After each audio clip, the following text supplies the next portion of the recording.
rise and shine. Let's get ready to take on the day. Activated Mornings on WEFM 99.9 is on now.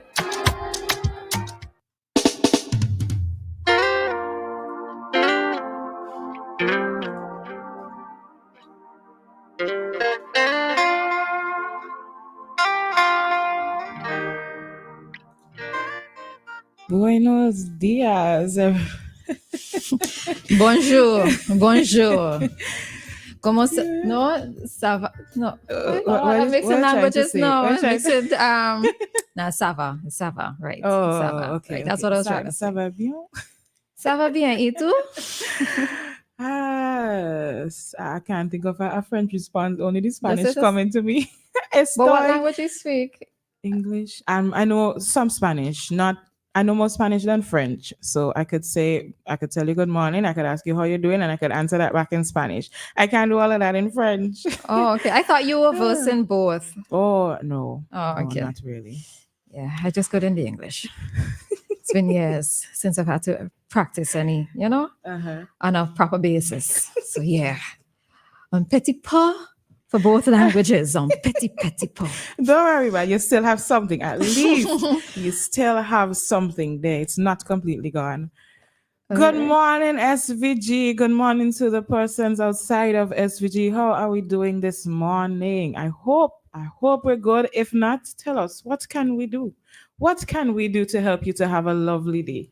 All right. We are now in our Activated Mornings segment. I think you got enough time to get ready, I believe. So I don't think we need to give you any more time. Right? But we are in our Activated Mornings segment here on the one and only WEFM. All right. So je m'appelle Roleza, Samuel, and Contigo. Right, I am mixing up languages at this time. So Contigo is Dianna Cain, right? Somebody is going to pull me up about my Spanish with me. With you. Conmigo. Yeah. All right. So you see, we getting it, right? It's been years since I've had to practice, people. All right. So please forgive me. All right. So in studio you have Dianna Cain and myself, Roleza Samuel, and we are Activated Morning, your hostesses for Activated Morning today. All right. Yeah. Remember that it is an interactive program. So to get in on the program, you can call us at 457-9997.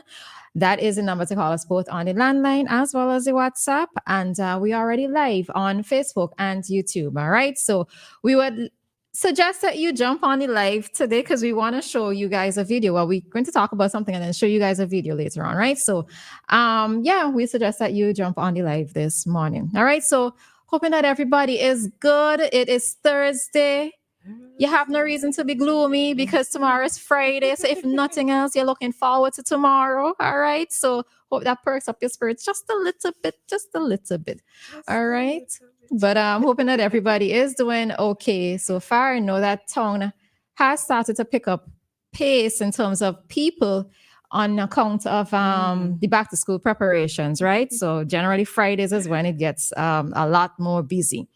So yeah, not my favorite time. I really, I don't like these times when tongue is busy. I don't even like Fridays when there's some. I'm one of those people when I go tongue, I don't want to meet anybody else in tongue. You see, this is what needs to happen, right? Y'all need to make up your mind, right? When tongue is empty, people walking around saying, boy, nothing happening in the country, tongue dead. The economy seems to be slow because you're not seeing people in tongue. Then tongue busy now, oh gosh, where all these people here come from? If you're like that, you definitely need to make up your mind. Yeah, right? So y'all need to make up your mind. I choose no people, always. Well, you probably need to go when is the best time to go, actually? I'm not even sure. Probably early, very, very, very early in the mornings, probably that time. Yeah. Right. That would be my favorite time. Mm-hmm. Yeah. All right. So, and good morning to you. Good morning. Yeah. So good morning to Anne. I wasn't ignoring people on your WhatsApp. I was just doing something else, right? So good morning to Anne. Good morning to Dale. Good morning to Trevor. those persons who shouted us already early this morning, good morning to Deborah and to teacher Neil. All right. And we know that we have some of other avid listeners who don't necessarily call or message all the time, but we know that you are out there listening to us and it is appreciated. All right. Up yourself same way. All right. So let's jump into today's stories. All right, so there was an interesting one that we came across yesterday that was published on Eyewitness News. And this one says, woman charged with pouring hot soup on Shelteree in Union Island. As Crystal said, you're supposed to drink the soup, not pour it on somebody else, right? So reading from Eyewitness News, a Union Island woman has been granted $15,000 bail on a charge that she unlawfully and maliciously caused grievous bodily harm to another occupant of an emergency shelter in the storm-ravaged southern Grenadine Island. Venus Porter was not permitted to plead to the indictable charge when she appeared before Senior Magistrate Colin John at the Serious Offences Court on Tuesday. She is alleged to have committed the crime against Vishma Brown of Ashton, Union Island on August 2nd. All right. Prosecuting acting corporal of police 754 Harry objected to bail, telling the court that the virtual complainant was still in the hospital with severe burns. All right, I'm not going to read everything. Said that her body is there, raw, really affected, the police officer told the court. All right, so there was a little bit of a discussion with regards to bail being granted and the grounds for bail being granted and if bail should be granted. The lawyer said that police could not say that they have any reason to believe that Porter would not attend court as she had voluntarily gone to them and surrendered her passport and identification card. The senior magistrate ordered that Porter produce a surety, surrender her travel documents, and have no contact with the virtual complainant. Since Porter was staying in Chateaubriand, the court ordered that she report to the police station in a northwestern town every Wednesday. The matter was adjourned to September 2nd. All right. So my first thought, I'm wondering what caused her to throw this soup on this other person, because if they're both in shelters, clearly they both were affected. They're both sort of going through similar situations. What happened? Why you just anger is a kind of thing, Anger is a kind of thing. Sometimes something happens and it just causes you to not think properly or not think through your actions. And yeah, I think one of the things too, so in reading the story, of course, we don't know as yet what would have caused this, right? Because the matter was adjourned, some more details will come out later on. But it's an interesting thing to have to be in a shelter. No, I've never had to live in a shelter. I've never had to necessarily live amongst people who I don't know, apart from, let's say, living on hall, right? And I can't imagine that it's going to be the easiest of things, right? Even living with your own family members sometimes could be a challenge, right? Definitely. Much less to persons who you have never interact with personally, Yeah, there may be people from your village or from your community, but you've never had to live in a close setting with them, and when I thought about it is, now, granted, throwing anything at anybody is wrong, right? And I'm not sure if I can ever say that there is a justification for throwing something hot on somebody else. Again, as I said, all the details would come out, or more details would come out when the matter comes up for hearing. But you say you vote in a shelter, right? Yeah. Is there usually like a counselor on hand, or the shelter managers? Do they go through counseling in terms of how to do conflict resolution, etc.? I'm trying to think of the time when I worked. I don't think the counselor was there on the compound, but was definitely available. But thankfully, the shelter that I worked in, the person in charge of the shelter is a Red Cross volunteer who also knows about dealing with counseling and talking to people. So she was able to sort out certain situations because she already had that experience and that training. So we didn't really have to call in an outside counselor because, she worked in that capacity. Right. So that's the thing too. Like shelter managers or even persons volunteering at shelters, they probably need to go through some training if they don't already do it.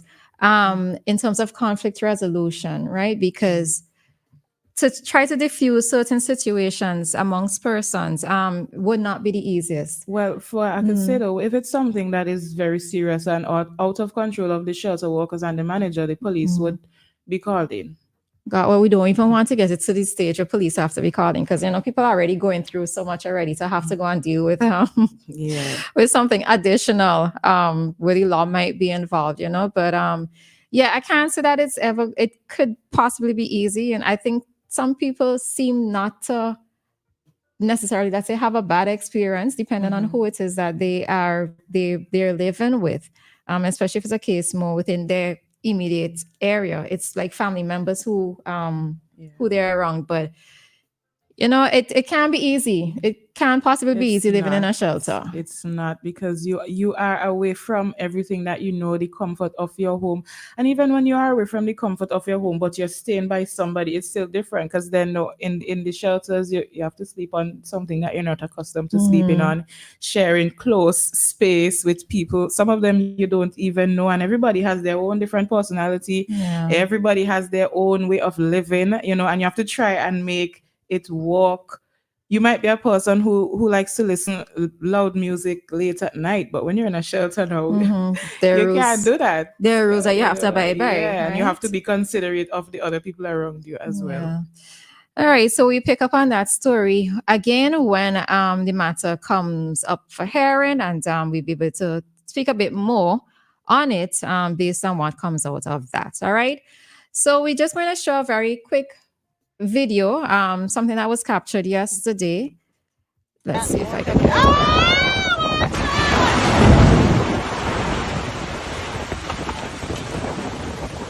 Oh my God. That was taken, but it's circulating, it's gone viral, of a group of persons who seem to be on a boat. Now, I don't know where the video originated from in terms of who captured it, but it's showing part of the slippage at Moonhole in Beckway. And for persons who have ever gone to Moonhole or ever seen pictures of it, it's a stunning image, right? It's an arch that's there and a house that was carved into the rock in the background. So just going to show it very quickly again for persons who did not see.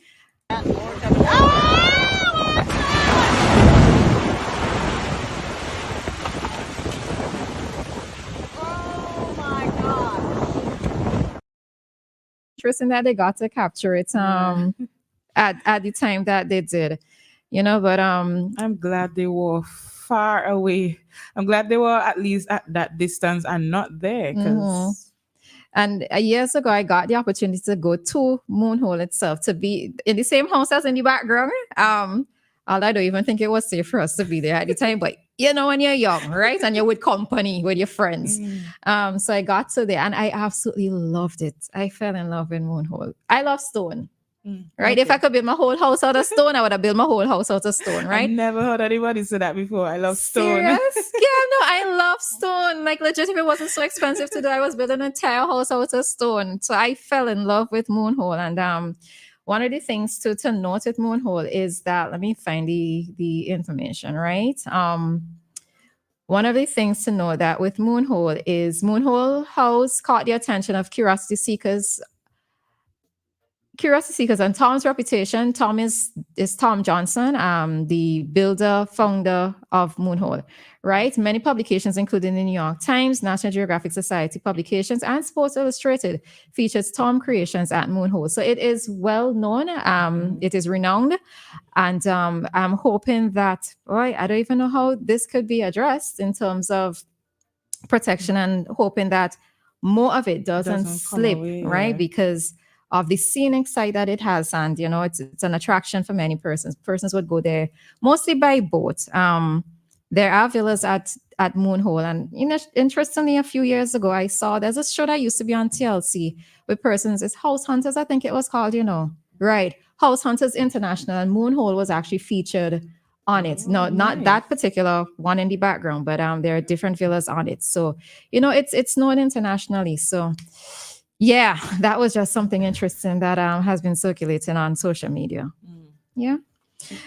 All right. So the time here in SVG, it is 7:33, and we are going to take a commercial break at this time, and then we will come back with today's traffic talk. All right. So stay tuned for more interesting things on Activated Mornings. Bye. Well, coming back.